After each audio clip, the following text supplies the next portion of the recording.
Hello everyone and welcome back to my channel Edmund Mindaros, and for today's quick tutorial I'm going to show you guys on how to resolve if your Intel Killer Wi-Fi 6E Ax1675r network card is not working properly on Windows 11 or Windows 10. Then I'll show you how to resolve that.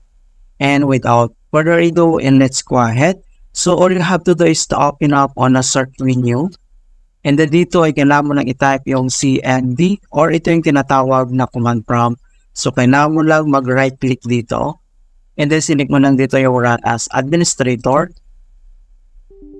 If you receive user account control, and then click mo lang dito yung yes. And then dito sa administrator command prompt ay kailangan lang natin i-enter yung command keyword na ipconfig space /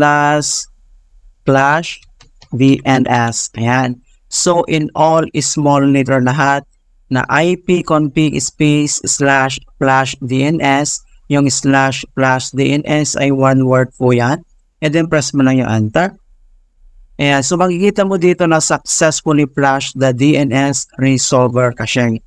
So ang next command keyword na kailangan natin enter ay type mo lang yung last NETSH space website space reset.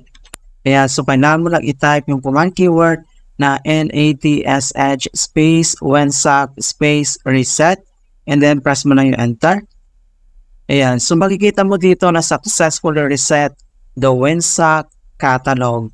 So ang next step na ating gagawin dito, if the error still persists, so ang next step, dito na ulit sa search menu, and then kailangan mo lang i-type dito yung network reset.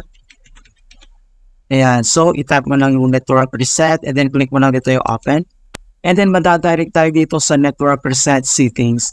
So this will remove the reinstall all your network adapters and set other networking components back to their original settings.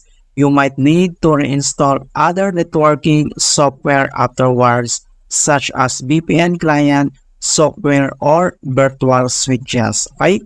So makikita mo dito yung network reset, and then dito lang sa right side, i-click mo lang to reset. And then next, are you sure you want to reset your network settings? And then click mo lang dito yung yes. Ayan, so ganoon na po kasimple on how to fix Intel Killer Wi-Fi 6A Ax1675r not working properly on Windows 11 or Windows 10.